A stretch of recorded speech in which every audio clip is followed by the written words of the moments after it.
Film ini berjudul The 12 Men, menceritakan tentang kisah dramatis pelarian seorang pejuang dari Nazi selama Perang Dunia II. Pada tanggal 9 April 1940, Norwegia diduduki oleh Nazi Jerman. Hitler menetapkan benteng di sana, seperti mengirim pesawat tempur, kapal permukaan maupun kapal selam, yang menyebabkan kerugian besar bagi konvoi sekutu. Kala itu, tentara Norwegia dilatih oleh Angkatan Bersenjata Inggris untuk melakukan misi sabotase terhadap lapangan udara dan fasilitas Jerman pada 24 Maret yang dikenal sebagai Operasi Martin Red di Norwegia.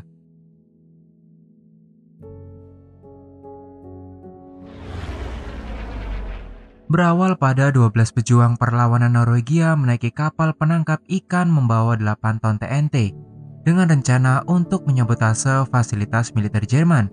Namun misi mendapat masalah setelah tiba di Norwegia, di mana penghubung lokal mereka sudah lama mati. Ketika harus mencari kontak baru, ternyata ia merupakan seorang simpatisan Jerman dan melaporkan tentang kedatangan mereka. Alhasil, sebuah kapal perang Jerman menemukan kapal pejuang kemudian menembaki mereka. Sadar telah terpojok, seorang pejuang menyulut TNT berharap menghancurkan semua bukti dan melompat ke air. 10 pejuang tertangkap. 1 orang terbunuh di tempat beserta sebuah dokumen, satu-satunya bukti yang tersisa. Namun 1 pejuang bernama Jan belum diketahui musuh. Ia sempat membunuh 2 tentara Nazi sebelum berhasil melarikan diri. Meskipun mau tak mau, sebuah timah panas harus mendarat melukai jari kakinya.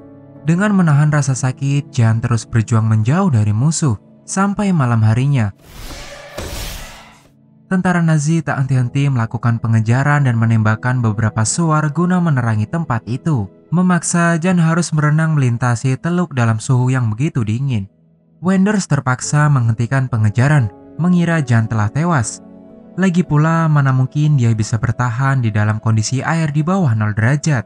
Sementara sang kepala Gestapo bernama Kurt mengidentifikasi pejuang lainnya, termasuk yang sudah tewas.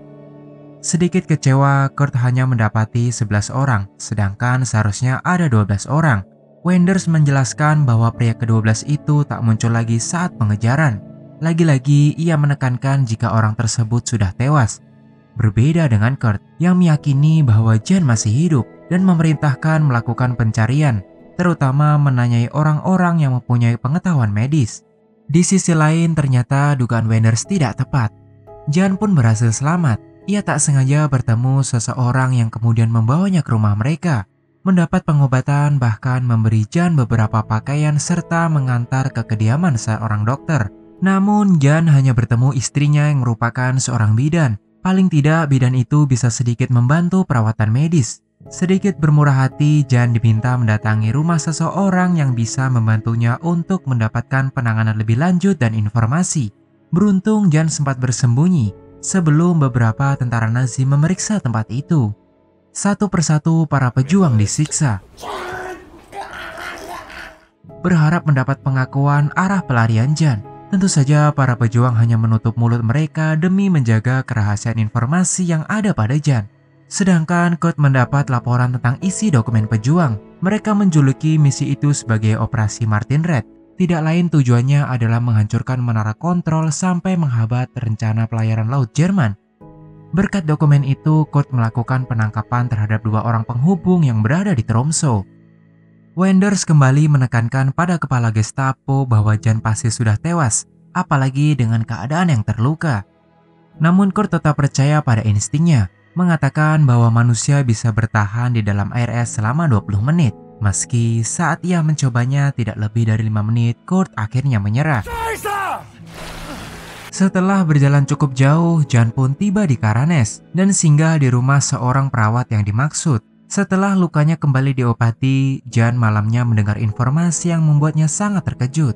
Kalau tentara Nazi telah melakukan penangkapan massal di Tromsø dan menemukan sejumlah dokumen-dokumen rahasia tentang pemberontakan kelompok Jan. Perawat itu mengungkapkan jika teman Jan telah mendapat siksaan begitu berat hingga meregang nyawa.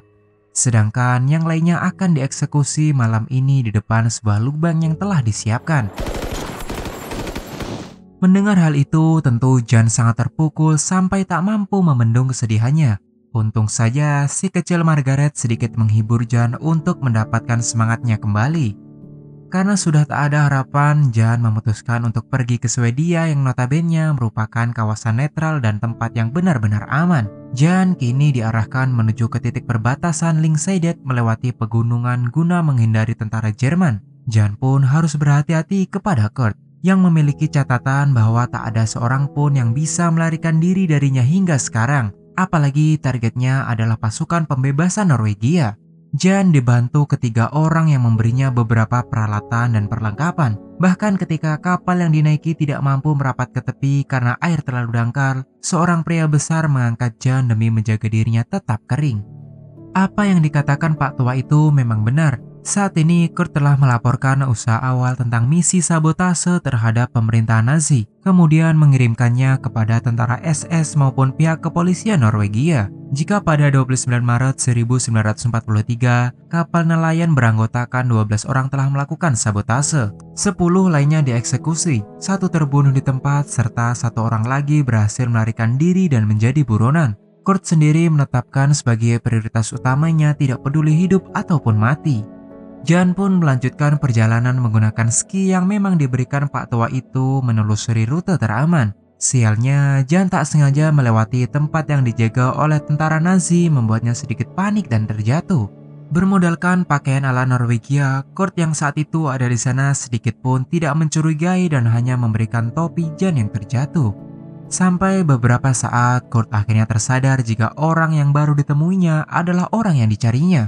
Bersamaan dengan Jan yang juga sadar dirinya sudah ketahuan, kemudian mempercepat laju skinya untuk menuruni bukit berharap menghindari tembakan pesawat milik Jerman. Tak diduga, tiba-tiba salju pun longsor, mengakibatkan Jan tersapu habis olehnya. Beruntung Jan masih bisa bernafas meski mendapat luka yang begitu menyakitkan. Dengan semangat, dengan harapan, Jan berjuang keluar dari salju yang menguburnya. Sang pilot sendiri menyadari jika longsoran salju itu mungkin tidak membunuhnya, bahkan banyak kemungkinan jika Jan masih hidup. Mendengar laporan itu justru membuat Kurt semakin panik. Ia berinisiatif untuk kembali melakukan pencarian di sebuah pemukiman terdekat. Dengan segala upaya, Jan pun harus melanjutkan perjalanan. Meski dengan sedikit kesadaran dan cenderung berhalusinasi, Jan pun sampai di dekat pemukiman bersama dengan tentara Nazi yang tiba terlebih dahulu. Untung saja kelompok tentara itu telah pergi sebelum Jan menerobos masuk ke rumah seseorang. Lalu dibantu oleh warga sipil bernama Marius dan Gudrun, yang memang sangat mendukung pejuang pembebasan Norwegia. Selama berhari-hari, kedua orang itu bergantian merawat Jan di sebuah gudang peternakan. Setelah beberapa hari, tak disangka Kurt dan kelompoknya kembali ke pemukiman itu. Ia pun sedikit curiga dengan bangunan peternakan yang belum diperiksanya. Saat itu, Jan yang belum pulih karena cederanya hanya mampu bersembunyi dan melindungi diri mengarahkan pistolnya ke arah Kurt. Tapi saat Kurt mencoba menaikinya, tiba-tiba pin yang melekat di seragamnya terlepas. Sehingga Kurt pun lebih memilih mengambil pin kebanggaannya dan menyudahi pencariannya. Dengan terpaksa, Marius akhirnya memilih untuk memindahkan Jan ke tempat lain sembari memikirkan cara untuk membawanya ke Swedia. Karena sekarang pemukiman itu sudah tidak aman, dibantu oleh sekelompok orang termasuk Agnete.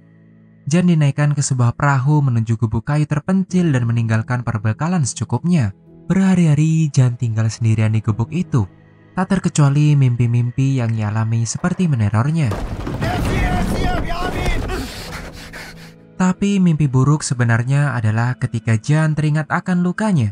Dan benar saja, saat ia membuka balutan kakinya, Jan mendapati lukanya telah terinfeksi dan mulai membusuk.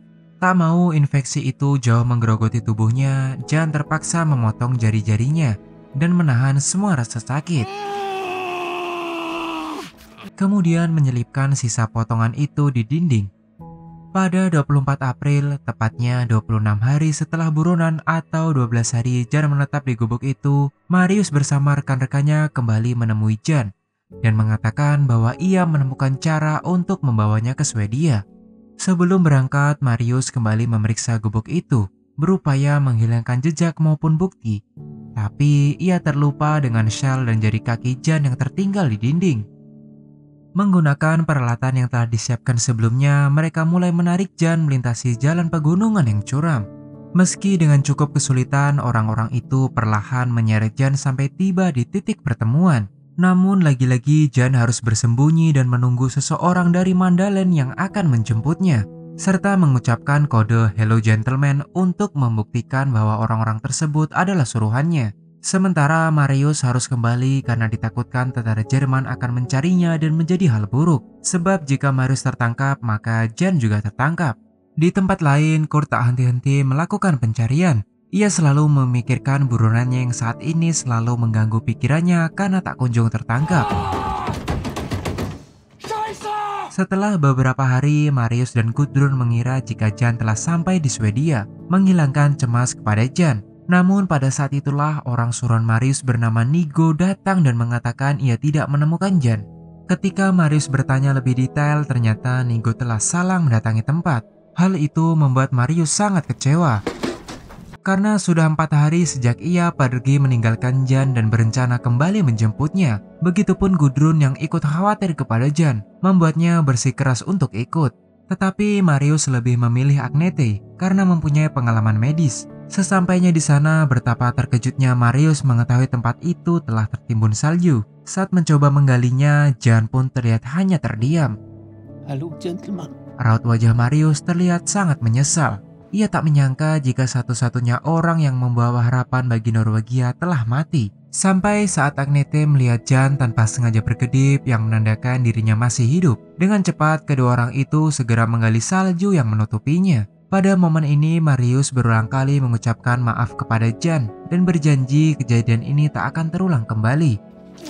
Kemudian ia memberi tanda tempat itu agar tidak mengulang kesalahan lagi. Dan lagi Jan pun harus menunggu hingga kurang lebih 10 hari dirinya berada di bawah batu. Nigo dan para penyelamat yang akan membawa Jan ke Swedia akhirnya muncul. Sangat disayangkan saat perjalanan tiba-tiba cuaca buruk datang menerkam mereka. Sehingga terpaksa harus mencari rute lain, begitupun Jan yang tiba-tiba pingsan. Setelah terbangun, betapa kecewanya Jan ketika menyadari dirinya belum sampai ke Swedia. Namun Nigo kembali meyakinkan Jan bahwa sekarang memang benar cuaca sangat buruk. Bahkan saat ini Jerman mempunyai mata-mata dan memperketat penjagaan mereka di perbatasan. Tetapi di balik semua itu tentu saja dilakukan demi kebaikan Jan sendiri. Nigo tetap meyakinkan dirinya akan selalu berusaha menolongnya. Selama berhari-hari, Jan hidup dengan kondisi tubuh yang semakin memburuk. Tak sedikit beberapa warga bergantian memberi makan dan selalu menguatkan Jan untuk terus bersemangat. Setelah 17 hari, tepatnya pada 28 Mei, Nigo akhirnya menemukan cara untuk membawa Jan ke Swedia, yaitu dengan bergabung bersama pengembala rusa yang nantinya Jan akan ikut bersamanya melewati perbatasan. Sedangkan Gudrun bertanya kepada Marius, apakah ada sal yang tertinggal di gubuk itu? Namun kala itu suasana terlihat gelap. Lagi pula Marius lebih mementingkan mengurus Jan. Sangat disayangkan ternyata terdapat nama inisial Gudrun di syal itu. Ia pun segera cemas, memaksa mereka berdua untuk kembali ke gubuk itu dan mencarinya. Sedikit menghela nafas, Marius dan Gudrun dikejutkan dengan kemunculan tentara Jerman secara tiba-tiba. Kedua orang itu akhirnya dituduh telah menyembunyikan Jan berdasarkan bukti yang ditemukan. Fakta itu kian mencuat saat Kurt menemukan potongan jari kaki yang tidak lain adalah milik Jan. Marius dan Gudrun kini sudah tidak bisa menghindar. Mereka kemudian tampak diinterogasi sampai-sampai dipukuli. Untuk mengaku di mana orang ke-12 itu yang saat ini menjadi buruan nomor 1 di Norwegia. Namun apa yang Jerman lakukan berbuah omong kosong. Baik Marius ataupun Gudrun, keduanya sama-sama tidak membuka mulut. Di tempat lain, Jan bersama pengembala mencoba melewati bentangan salju menggunakan seluncur dengan ditarik oleh seekor rusa. Meski perbatasan saat itu dijaga oleh beberapa tentara, tapi berkat banyaknya rusa, penjaga di sana sama sekali tidak melihatnya. Seakan mimpi buruk terus mengikuti Jan. Tiba-tiba tali yang mengikat seluncurnya terputus.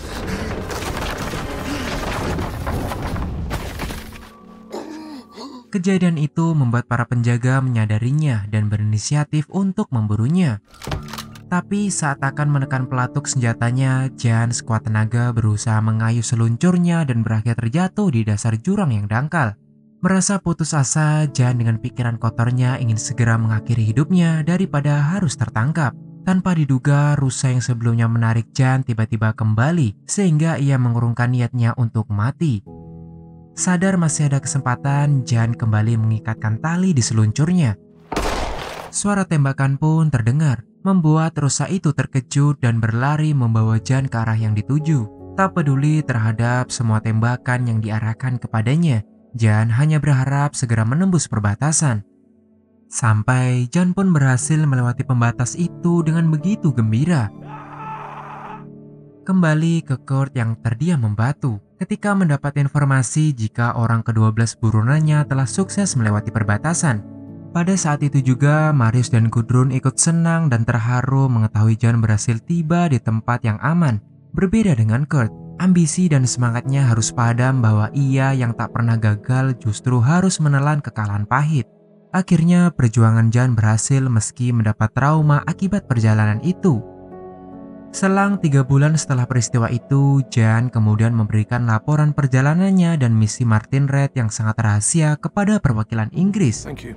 Pada akhir film, Jan selanjutnya kembali ke kesatuannya dan memilih melatih prajurit baru untuk membebaskan Norwegia sampai perang berakhir pada 8 Mei 1945. Sedangkan Kurt dijatuhi hukuman mati karena kejahatan perang dan dieksekusi pada tahun 1947. Jan sendiri mendapat medali kehormatan untuk jasanya sebelum pada tahun 1988 Jan akhirnya meninggal. Atas keinginannya, ia memilih dimakamkan di Mandalen, yaitu tanah orang-orang yang membantunya. Dan film pun selesai. Cerita film perang yang berbeda, mungkin itulah sebutannya. Sedikit adegan senjata yang diangkat dan baku tembak. Story lebih menekankan perjuangan seseorang untuk lolos dari musuh daripada menghabisinya. Jan Balsrud sempat mengatakan bahwa dirinya tidak terlihat seperti pahlawan, tetapi mereka yang membantunya tetap hidup adalah pahlawan sejati. Bagi kalian yang sudah menonton video ini hingga selesai, saya ucapkan terima kasih. Semoga kata-kata saya tidak menyinggung pihak lain dan masih sopan bagi kalian yang mendengar. Sekali lagi saya ucapkan terima kasih. Dan sampai jumpa di next video.